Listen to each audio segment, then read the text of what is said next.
Fala pessoal, tudo bem? Cauê aqui de novo e hoje a gente vai estar realizando 2 exercícios de vestibulares, tudo bem? Vamos lá. A economia mundial influencia outros setores da sociedade. Sobre esse tema, considere as seguintes alternativas. O atual modelo assumido pela economia mundial coloca países subdesenvolvidos e desenvolvidos em um mesmo patamar socioeconômico e cultural. Como a gente sabe, existem os níveis diferenciados de países, né? Os subdesenvolvidos e os desenvolvidos. Entretanto, também é sabido que os países acima, no hemisfério norte, são aqueles mais desenvolvidos. E a gente sabe que cada dia que passa, essa diferença não muda, ela acaba sendo até maior. Ou seja, os países que são pobres, consequentemente, vão ficando cada vez mais pobres e os ricos mais ricos, tá? Então, essa aqui é falsa. 2. A presença da rede McDonald's em países como a Índia e a China mostra a eficácia dos modelos de consumo ocidentais difundidos pela ruptura de barreiras comerciais. Lembra na aula passada quando a gente falou que essas empresas transnacionais, como o McDonald's, eles chegam atingindo a outros países e acaba por sufocar os empresários menores ou empresas menores? É exatamente isso aqui, tá? Mostra a eficácia dos modelos de consumo ocidentais difundidos pela ruptura de barreiras comerciais. É isso aqui. A globalização acaba rompendo com as barreiras comerciais e chegando a países onde eles não tinham presença. Então, a 2 está correta. Vamos lá, a 3. Cuba é um dos países no mundo ocidental que se mantém fora do circuito mundial do comércio, da informação e da comunicação, embora na atualidade se verifiquem algumas mudanças na participação cubana nesses setores. Bom, como vocês devem saber, Cuba, no século passado, na segunda parte pós-Segunda Guerra Mundial, quando o mundo estava dividido entre o bloco socialista e o bloco capitalista, Cuba foi o único país ocidental que atingiu, ou melhor, assumiu a posição mais à esquerda, né? Seguindo aos dogmas do socialismo guiados pela União Soviética.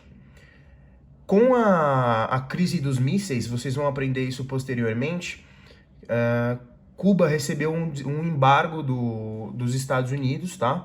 E eles foram totalmente, como se fosse assim, bloqueados nas redes sociais dos países capitalistas, tá? Entretanto, como ele afirma aqui, é um dos países do mundo ocidental que se mantém fora do circuito mundial do comércio.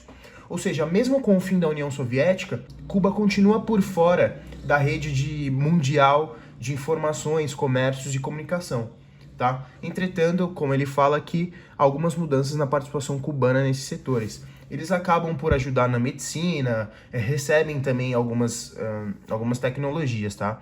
Isso aqui é correto. 4. A abertura econômica da China tem sido acompanhada por um acelerado processo de democratização do país. Bom, também é sabido que a China também assumiu posições à esquerda no final do século passado e ainda se posiciona dessa maneira. Junto desse posicionamento, eles acabaram entrando não exatamente numa ditadura, mas onde a democratização não é tão presente como um país democrático como o Brasil, como os Estados Unidos, como a França, como tantos outros países, tá?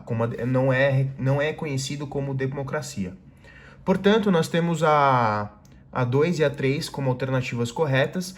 Analisando aqui, a gente sabe que a B é a nossa alternativa correta, tá? Seguindo aqui, a questão 9 da Universidade Federal do Rio Grande do Norte, ela diz o seguinte: a globalização faz parte do processo de expansão do capitalismo, que atinge as diversas esferas da sociedade, em escala planetária, ou seja, atinge desde o pobre ao rico, em escala planetária, todos os países do mundo, tá bom?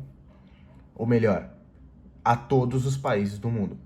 Sobre a globalização, é correto afirmar que se trata de um processo o qual, vamos colocar, embora apresente tendência à homogeneização do espaço mundial, é seletivo e excludente. O que ele está querendo dizer aqui? Que, embora apresente tendência à homogeneização, ou seja, transformar o espaço mundial em um só, lembra quando quebra barreiras, que a globalização acaba quebrando barreiras? Ou seja, isso aqui está certo. é seletivo e excludente. Quando a gente fala que ele é seletivo e excludente, significa que ele acaba beneficiando as pessoas que os ricos, ou afinal, as empresas multinacionais. E excludente, porque quem não tem acesso acaba sendo excluído. Lembra quando a gente falou, por exemplo, da exclusão digital? Então a A por enquanto está certa, tá? Por enquanto eu chutaria A, ou melhor, se colocaria A. B, embora apresente tendência à fragmentação, não. Tem reduzido as desigualdades socioeconômicas? Totalmente errada. Lembra quando eu estava falando no exercício anterior? O rico fica mais rico e o pobre fica mais pobre. Eleva a produção da riqueza e conduz à distribuição equitativa de renda entre os países do mundo? Não, tá? Por mais que ele eleva a produção da riqueza, ele não conduz, ele não distribui, tá? Equitativa igualmente, ele não distribui igualmente a renda entre os países do mundo. Aqueles países que são os originários dessas empresas acabam rendendo, ganhando muito mais com essa brincadeira, tá? D. Reduz a competitividade entre os países e ameniza os conflitos nacionalistas. Totalmente errado também. Quando eu falo que, na última aula, quando eu disse que essas multinacionais acabam por chegar nesses países e acabar suprimindo, ou melhor, atrapalhando o negócio de pequenos empresários ou de empresas menores, ele não reduz a competitividade, tá? Entre os países, ou seja, cada país quer cada vez mais ter as suas multinacionais em outras localidades no planeta e ameniza os conflitos nacionalistas. Muito pelo contrário, tá bom? Então vamos ver a resposta. A gente colocou, por enquanto fica com a A, que a gente entendeu como totalmente correta. Ver a resposta, alternativa A, correto. Embora apresente tendência à homogeneização do espaço mundial, é seletivo e excludente. O processo de globalização não traz os mesmos benefícios para todos e por isso ela é seletiva.